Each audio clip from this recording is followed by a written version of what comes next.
ವಿಠ್ಠಲ ರುಕ್ಮಿಣಿಯ ನೂತನ ದೇವಸ್ಥಾನದ ಉದ್ಘಾಟನಾ ಸಮಾರಂಭದಲ್ಲಿ ಪಾಲ್ಗೊಂಡು ತಮಗೆ ಆಶೀರ್ವಚನ ನೀಡಿದ ಪೂಜ್ಯರಲ್ಲಿ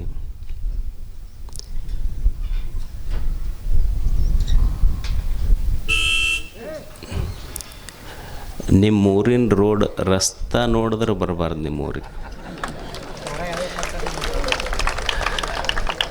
ರಸ್ತೆ ನೋಡಿದ್ರೆ ಬರಬಾರ್ದು. ನೀವು ಕುಂತ ಶಿಸ್ತು ನೋಡಿದ್ರೆ ಬಿಟ್ಟು ಹೋಗಬಾರ್ದು ಅನ್ನಿಸ್ತದೆ.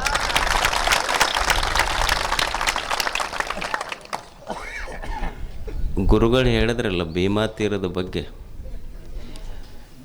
ಎಲ್ಲದಾರ ಇಲ್ಲಿರುವವರು ಇಷ್ಟು ಮಳೆಯಾಗ ರೊಜ್ಜನ್ಯಾಗ ಕುಂತಾರಲ್ಲ, ಕುಂತವರು ಹಂತಕರಲ್ಲ ಚಿಂತಕರದಾರ, ಅದಕ್ಕೆ ಕುಂತಾರೆ. ಯಾರ ಹಿಂಗೆ ಕೆಸರಿನ್ಯಾಗ ಕೂಡಂದ್ರೆ ಕುಂತೀರಿ ನೋಡೋಣ. ಯಾರು ಚಿಂತಕರು ಎರಡು ಕಾಲ ಕೆಟ್ಟೈತಿ ಅಂತಾರಲ್ಲ, ಕಾಲ ಕೆಟ್ಟಿಲ್ಲ. ಇಷ್ಟು ಮಳೆಯಾಗ ಕೆಸರಿನ್ಯಾಗ ನಮಗೆ ಮ್ಯಾಲೆ ಕುಂದ್ರಿಸಿದವ್ರಿಗೆ ಇನ್ನೊಂದು ಸ್ವಲ್ಪ ಎತ್ತರ ಕುರ್ಚಿ ಹಾಕಿದ್ರೆ ಸಮಾಧಾನ ಆಗ್ತೈತೆ ಅಂತೀವಿ ನಾವು. ನೀವು ಕೆಳಗೆ ಕುಂತರು ಎಷ್ಟು ಸಮಾಧಾನ ಕುಂತಿರಲ್ಲ, ನಿಮಗಿಂತ ದೊಡ್ಡವ್ರು ಯಾರು ಅದಾರ? ಇದೇ ಶರಣ ತತ್ವ. ಕಾಲ ಕೆಟ್ಟಿಲ್ಲ, ಕಾಲ ಚಲೋ ಐತೆ ಅನ್ನೋದಕ್ಕೆ ಇದೇ ಉದಾಹರಣೆ ಅಷ್ಟೆ.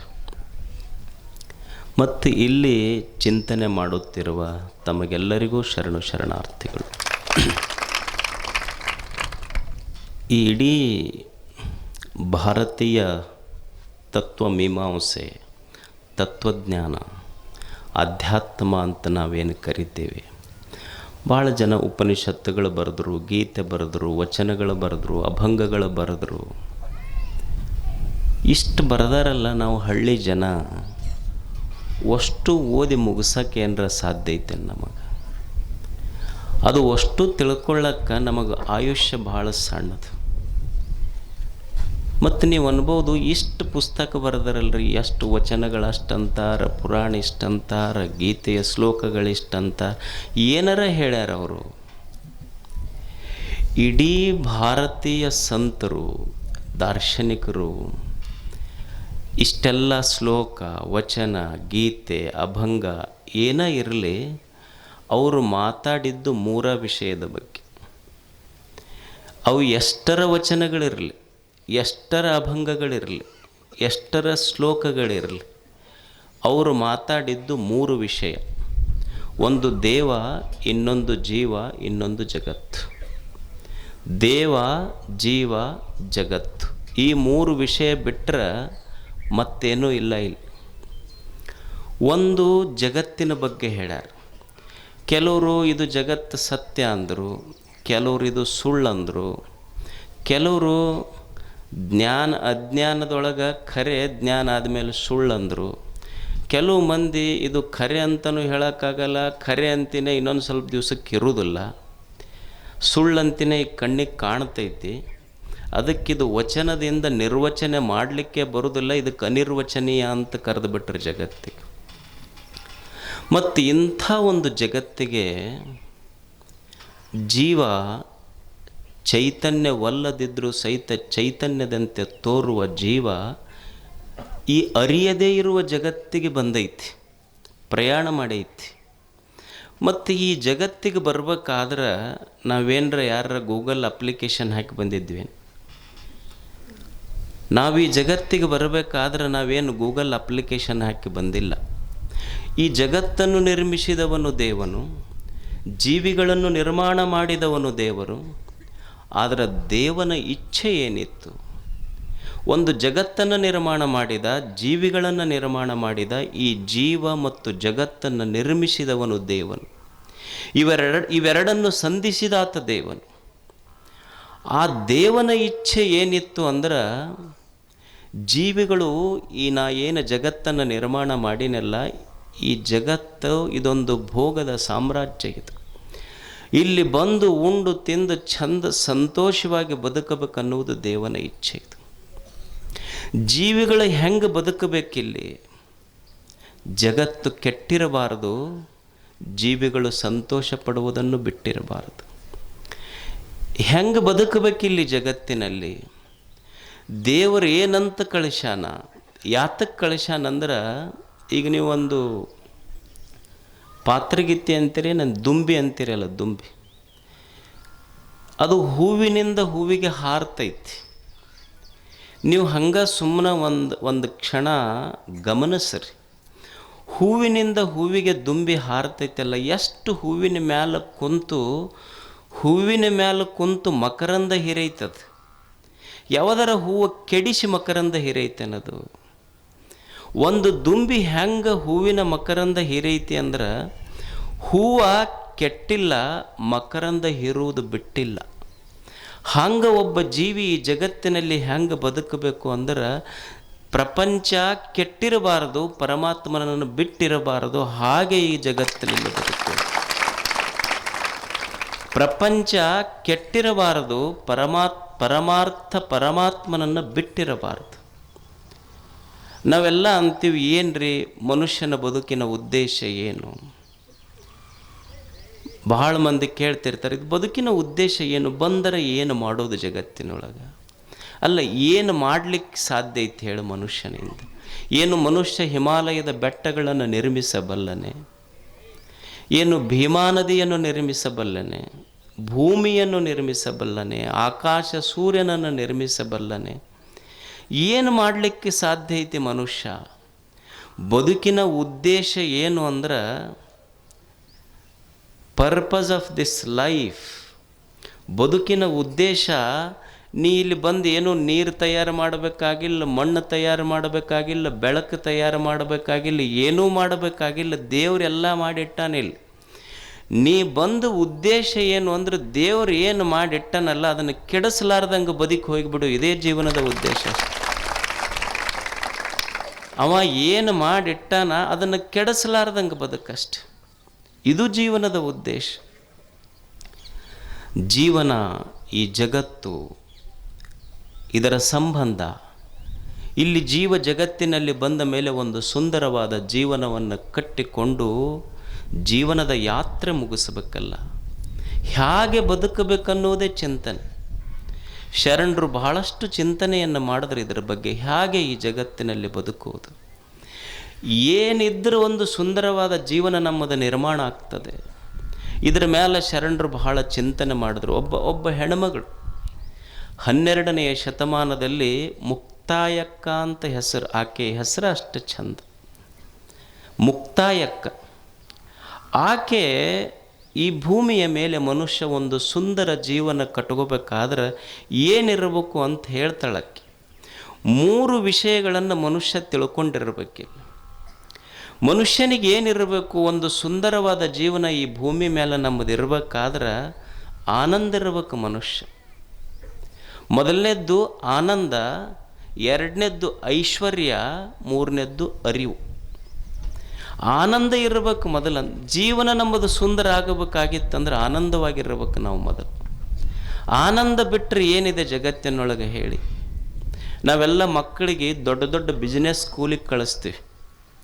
ಸ್ಕೂಲ್ ಅಂತಾರೆ, ನೀವು ಕೇಳಿರಿಲ್ಲ, ಬಿಸ್ನೆಸ್ ಮ್ಯಾನೇಜ್ಮೆಂಟ್. ಮಕ್ಕಳಿಗೆ ಎದಕ್ಕೆ ಕಳಿಸ್ತೀವಿ?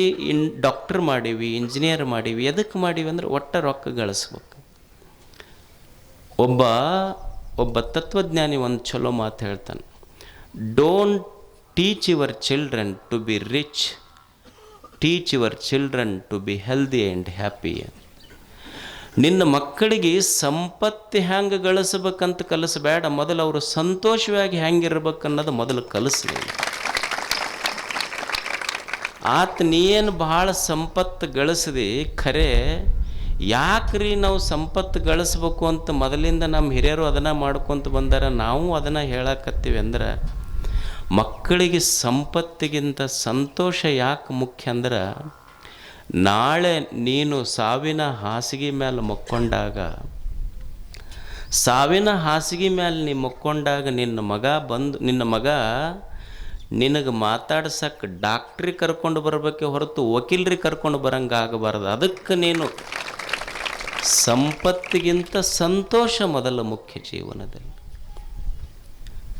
ಏನು ಎದ್ದು ಕೂಡಲೇ ಮುಖ ಗಂಟು ಹಾಕ್ಕೊಂಡು ಕುಂತಾರೆ ಹೆಂಗಪ್ಪ?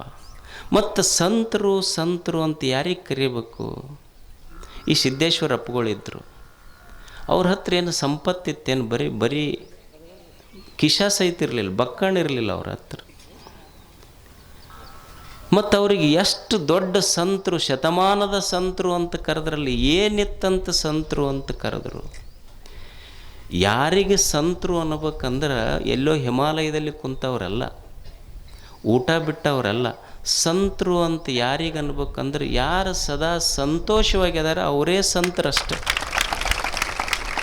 ಸಂತುಷ್ಟ ಸತತಂ ಯೋಗಿನಾಂ, ಸಂತೋಷವಾಗಿರೋರು ಸಂತರಷ್ಟೆ. ಏನು ಎದ್ದು ಕೂಡಲೇ ಮುಖ ಗಂಟು ಹಾಕ್ಕೊಂಡು ಕುಂತು ಹಣಿಗೆ ಕೈ ಹಚ್ಕೊಂಡು ಕುಂತು ಹೊತ್ತು ಹೊಂಟು ಕೂಡಲೇ ದೇವ್ರ ಕಣ್ಣು ತೆಗಿಬಾರದು ನೋಡ್ರಿ ನಮಗೆ ಅಂತಾರೆ. ಒಟ್ಟ ಕಣ್ಣು ತೆಗಿಬಾರದು ನೋಡ್ರಿ. ಅಲ್ಲ, ತೆಗಿ ಅಂತ ಯಾರಂದ್ರೆ ಮುಚ್ಚಿಬಿಡ್ಬೇಕಾಗಿತ್ತು. ಯಾರು ತೆಗಿ ಅಂದಾರಪ್ಪ? ಮತ್ತು ಇನ್ನೊಂದು ಸ್ವಲ್ಪ ಜನ ಇರ್ತಾರೆ, ಕರ್ಕೊಂಡು ಬಿಡ್ಬೇಕು ನೋಡ್ರಿ ದೇವ್ರು ನಮಗೆ. ಅಲ್ಲ, ನೀ ಬೇಕಂದ್ರೆ ಹೋಗ್ಬೇಕು, ಅವ ಯಾಕೆ ಕರ್ಕೋಬೇಕು ಹೇಳಿ? ಅಂದ್ರೆ ನಮಗೆ ಗ್ಯಾರಂಟಿ ಐತಿ ಅಂದ ಕೂಡಲೇ ಅವ ಕರ್ಕೊಳ್ಳೋದಿಲ್ಲ ಅನ್ನೋ ಗ್ಯಾರಂಟಿ ಮೇಲೆ ಕರ್ಕೊಂತೀವಿ. ಅಕಸ್ಮಾತ್ ಅದು ಗ್ಯಾರಂಟಿದು ವಾರಂಟಿ ಮುಗಿದಿತ್ತಂದ್ರೆ ನಾವು ಯಾರೂ ಅಂತಿದ್ದಿಲ್ಲ. ಅಂದವ್ರಿಗೆಲ್ಲ ದೇವ್ರು ಹಿಂಗೆ ಕರ್ಕೊಂಡು ಹೊಂಟ್ರಿ, ಯಾರ ಕನಸಿನಾಗ ಸಹಿತ ಅನ್ನೋದಿಲ್ಲ ನಾವು ಅಂತೀವಿ. ಅಲ್ಲಿ ಆತು, ಅಲ್ಲಿ ಮ್ಯಾಲೆ ಹೋಗ್ಯಾರ ಏನು ಮಾಡವ್ರು? ಅಲ್ಲೇನು ಧಾರಾವಾಹಿ ಅದಾವ, IPL ಐತೆ, ಏನು ಇಷ್ಟು ಚಂದ ಆರಾಮಿರಬಾರ್ದು? ಏನು ಬೆಂಗಳೂರು ಏನೈತೆ ಅಲ್ಲಿ? ರಾಡಿ ನೀರು ಹರಿತೈತಲ್ಲಿ. ಬೆಂಗಳೂರು ಭಾಳ ಚಲೋ ಏನೈತೆ? ರಾಡಿ ಹರಿತೈತಲ್ಲಿ. ನಿಮ್ಮ ಊರಾಗ ತಾಯಿ ಭೀಮೆಯೇ ನಿಮ್ಮ ಮನೆಯ ಬಾಗಿಲಿಗೆ ಬಂದಾಗ ನಾವು ಸಂತೋಷಕ್ಕೆ ಏನು ಕೊರತೆ ಇರಬೇಕು? ಇದಕ್ಕಿಂತ ಏನು ದೊಡ್ಡ ಸಂತೋಷವಾಗಿರ್ಬೇಕು. ಏನು ಎದ್ದು ಕೂಡಲೇ ಮುಖ ಗಂಟು ಹಾಕ್ಕೊಂಡು ಕುಂತ ಅಂದ್ರೆ ಯಾಕೋ ಒಟ್ಟು ಏನು ತಿಳಿವಲ್ಲ ನನಗೆ. ಏನಾಗೈತಿ ಒಟ್ಟು ಏನನ್ನೋದು ತಿಳಿವಲ್ದು. ಅವನ ಮುಖ ಗಂಟು ಹಾಕಿದ್ದು ನೋಡಿದ್ರೆ ಈ ಕರ್ನಾಟಕ ಸರ್ಕಾರದ ಗ್ಯಾರಂಟಿ ಸಾಲನ ಇವನ್ ತಲೆ ಕಟ್ಟಾರ ಅನ್ನೋವಂಗ ಏನು ಮುಖ ಗಂಟು ಹಾಕ್ಕೊಂಡು ಕುಂತಾರೆ ಜೀವನ ಹೆಂಗೆ? ಅದಕ್ಕೆ ಹೇಳ್ತಾಳೆ, ಮೊದಲು ಆನಂದ ಇರ್ಬೇಕು ಮನುಷ್ಯ, ಸಂತೋಷವಾಗಿರ್ಬೇಕು ಜೀವನದೊಳಗೆ. ಏನು ಒಂದು ಹೆಚ್ಚ ಒಂದು ಕಡಿಮೆ, ಮೊದಲು ಆನಂದ ಇರ್ಬೇಕು. ಆಯ್ತು, ಆನಂದ ಇರ್ಬೇಕಂದ್ರೆ ನಮ್ಮದು ಫಸ್ಟ್ ಬೇಕಾಗಿ ಆಯ್ತು ರೀ, ಆನಂದ ಇರ್ಬೇಕಂತೀವಿ. ಮೊದಲು ಬೇಕಲ್ಲ, ಸರ್ವೇ ಗುಣ ಕಾಂಚನ ಮಾಶ್ರಯ, ಸಂಪತ್ತು ಬೇಕು ಮನುಷ್ಯ. ಆನಂದ ಇರ್ಬೇಕಂದ್ರೆ ಐಶ್ವರ್ಯ ಬೇಕು. ಮತ್ತು ಐಶ್ವರ್ಯ ಖರೆ ಇನ್ನೂ ಇದಕ್ಕಿಂತ ಮುಖ್ಯವಾಗಿ ಯಾವುದು ಐಶ್ವರ್ಯ ಅಂತ ಗೊತ್ತಿರ್ಬೇಕಷ್ಟ. ಆಯ್ತು, ನೀವೆಲ್ಲ ಐಶ್ವರ್ಯ ಇದ್ರೆ ಆರಾಮಿರ್ತೀವಂತ ಭಾಳ ಮಾಡೋದು ಪಾಪ ಮುದುಕ. ಜಗ್ಗಿ ಅವ್ರ ಹೊಲ ಇವ್ರ ಹೊಲ ತೊಗೊಂಡು ಖರೀದಿ ಮಾಡಿ 25-30 ಎಕರೆ ಕಬ್ಬು ಹಸ್ತಿತ್ತು. ಮಗ ಸೊಲ್ಲಾಪುರಕ್ಕೆ ಹೋಗಿ 1 ನಂಬರ್ಗೆ ಮುಗಿಸ್ಕೊಂಡು ಬಂದು 25 ಎಕರೆ. ಅಲ್ಲ, ಸಂಪತ್ತಿತ್ತು, ಅದು ಯಾವುದು ಖರೆ ಸಂಪತ್ತು ಅಂತ ಗೊತ್ತಿರಲಿಲ್ಲ ಅದಕ್ಕೆ. ಮತ್ತು ಸಂಪತ್ತು ಯಾವುದು ಅಂತ ಗೊತ್ತಿರಬೇಕಾದ್ರೆ ಏನು ಬೇಕು ಮನುಷ್ಯಾಗ? ಯಾವುದರಿಂದ ಬರೇ ಸಂಪತ್ತಿನಿಂದ ಸಂತೋಷವಾಗಿರೋಕ್ಕಾಗೋದಿಲ್ಲ, ಯಾವುದು ಸಂಪತ್ತು ಅನ್ನುವ ಜ್ಞಾನ ಮನುಷ್ಯನಿಗೆ ಬೇಕಲ್ಲ. ಈಗ ನೀವೊಂದು ಮನೆ ಕಟ್ತೀರಿ, ಮನೆ ಕಟ್ಟಿ ಮನೆ ತುಂಬ ನೀವು ಸೋಫಾ ಸೆಟ್ ತೊಗೊಂಬರ್ರಿ, ಡೈನಿಂಗ್ ಟೇಬಲ್ ತೊಗೊಂಬರ್ರಿ, ಎಲ್ಲ ತೊಗೊಂಬರ್ರಿ. ನೀವು ಎಲ್ಲ ಇಂಪೋರ್ಟೆಡ್ ಮಟೀರಿಯಲ್ಲ ತೊಗೊಂಬರ್ರಿ.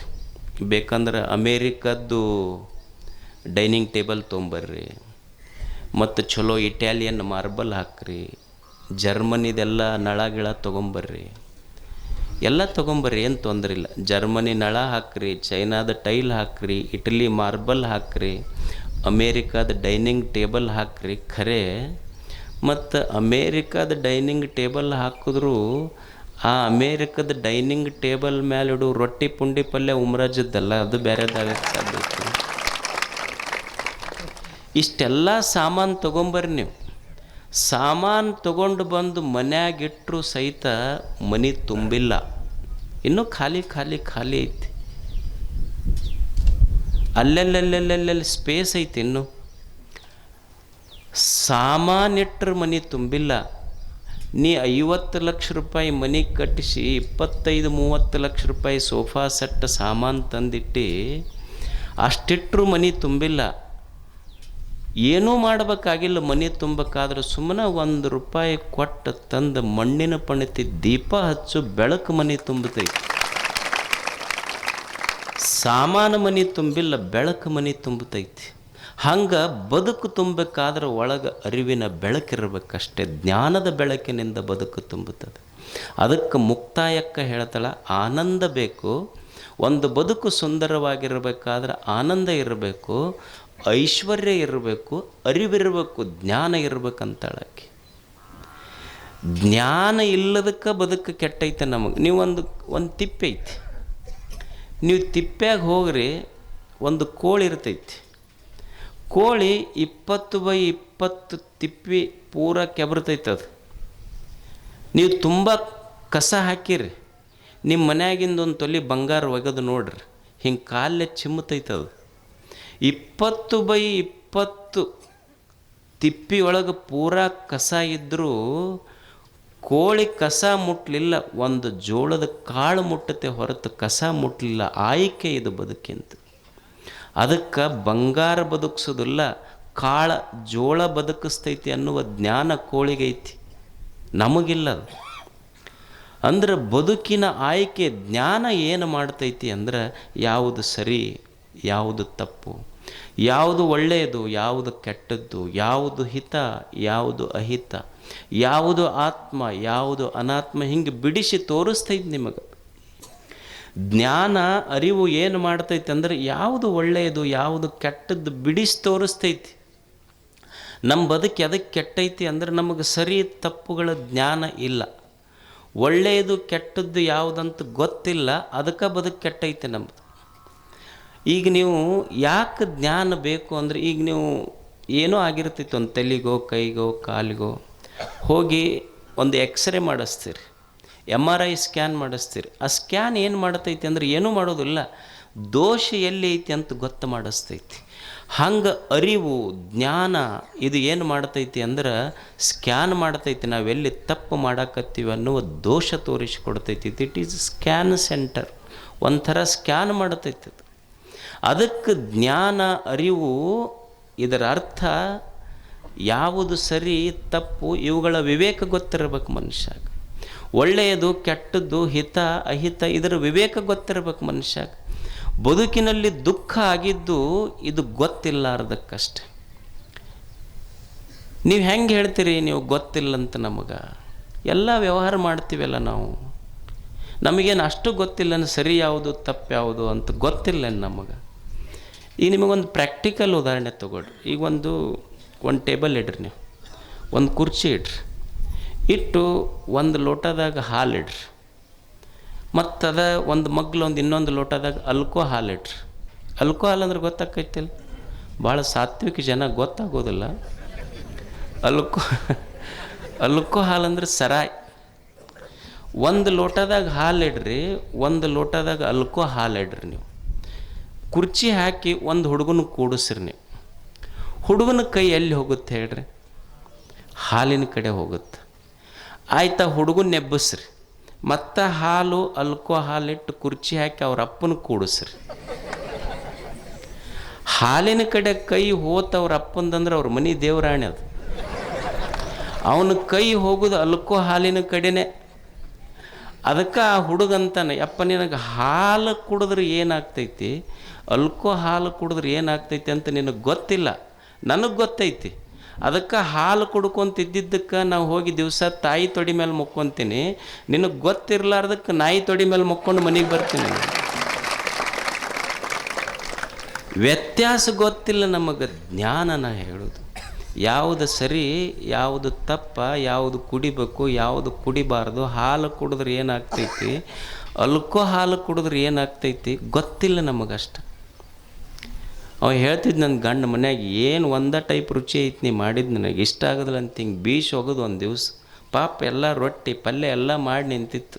ಹಿಡಿತು ಹೆಣ್ಮಗಳು, ಚಾಡಿಸಿ ತಾಟ್ ಹೋಗೋದು. ಆಕಿಗೂ ಎಷ್ಟು ದಿವಸ ಅಂತ ತಾಳ್ಕೊಂಡ ಸಿಟ್ಟು ಬಂತು, ಏನಾಗೈತಿ ಹೇಳಿ, ಏನು ಒಂದೇ ಟೈಪ್ ರುಚಿ ಐತಿ, ಯಾವ ಉಣ್ತಾನೆ ಇದನ್ನು.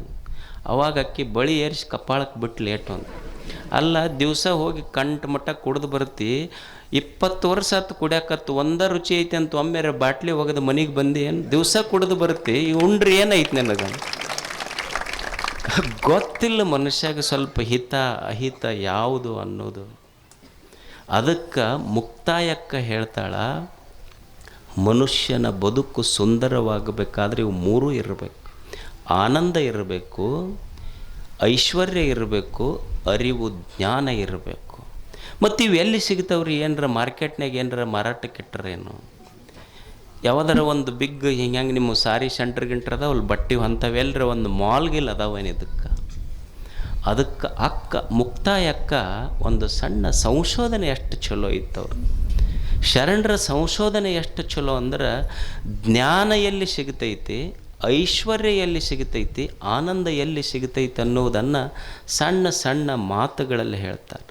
ಜ್ಞಾನ ಮೂಲ ಗುರುಸೇವೆ ಎಂಬೆ, ಐಶ್ವರ್ಯ ಮೂಲ ಲಿಂಗಾರ್ಚನೆ ಎಂಬೆ, ಮೋಕ್ಷ ಮೂಲ ಘಟ ಸಂತೃಪ್ತಿ ಎಂಬೆ, ಅಜಗಣ್ಣ ಲಿಂಗವೇ.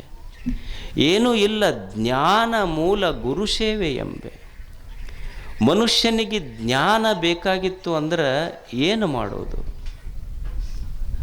ಗುರು ಸೇವಾ ಅಂದ್ರೆ ಬರೀ ಅವನನ್ನು ರೂಪದಿಂದ ಸೇವೆ ಮಾಡಬಹುದು, ನಾಮದಿಂದ ಸೇವೆ ಮಾಡಬಹುದು, ಶಬ್ದದಿಂದ ಸೇವೆ ಮಾಡಬಹುದು. ಇವತ್ತು ಗುರುಗಳನ್ನು ದೇಹದಿಂದ ನಾವು ಇವತ್ತು ಸಿದ್ದೇಶ್ವರ ಅಪ್ಪಗಳು ಇದ್ದರು, ಅವ್ರ ಪ್ರವಚನ ಎಷ್ಟು ಮಂದಿ ಕಿವಿಯೊಳಗೆ ಇನ್ನೂ ಗುಯ್ಗುಡ್ತೈತಿ, ಎಷ್ಟು ಜನರ ಹೃದಯದೊಳಗೆ ಅದಾರ. ಅವರು ರೂಪದಿಂದ ಇಲ್ಲ, ನಾಮ ಪಠಣ ಮಾಡಬಹುದು, ರೂಪದಿಂದ ಅವರಿಲ್ಲ. ಬಸವಾದಿ ಶರಣರು 12ನೇ ಶತಮಾನದೊಳಗೆ ಆಗಿ ಹೋದರು, ಅವರು ರೂಪದಿಂದ ಇಲ್ಲ. ಇವತ್ತು ಜ್ಞಾನೇಶ್ವರರದಾರ, ಅವರು ರೂಪದಿಂದ ಇಲ್ಲ, ಜ್ಞಾನೇಶ್ವರಿ ಉಳಿದೈತಿ. ಆದ್ರೆ ಅವರು ನಮಗೆ ರೂಪದಿಂದ ಪ್ರತ್ಯಕ್ಷ ಇಲ್ಲ, ಅವರು ಆಡಿದ ಮಾತುಗಳಿಂದ ನಮಗೆ ಶಬ್ದ ಪ್ರತ್ಯಕ್ಷ ರೂಪದಲ್ಲಿ ಅವರದಾರ. ಇದಕ್ಕೆ ಶಬ್ದಾವತಾರ ಅಂತ ಕರೀತಾರೆ. ಇದು ಶಬ್ದದಿಂದ ಅವರ ಅವತಾರ ಆಗೈತಿ. ಅವರು ದೇಹದಿಂದ ಅವತಾರ ಮುಗಿದೈತಿ, ಅವರು ಶಬ್ದಗಳ ಅವತಾರ ನಡೆದೈತಿ. ಈಗ ಅವ್ರ ಮಾತುಗಳನ್ನು ಕೇಳಿ ಹೃದಯದೊಳಗೆ ಇಟ್ಕೊತೀವಿ. ಒಂದಿಷ್ಟು ಏನೂ ಇಲ್ಲ, ಸುಮ್ಮನೆ ಹೋಗಿ ಕೂಡುದು. ಜ್ಞಾನ ಬೇಕಾಗಿತ್ತು ಅಂದರೆ ಏನೂ ಮಾಡೋದಿಲ್ಲ. ಎಲ್ಲಿ ಮಹಾತ್ಮರು ಜ್ಞಾನಿಗಳು ಗುರುಗಳಂಥವ್ರು ಅದಾರ,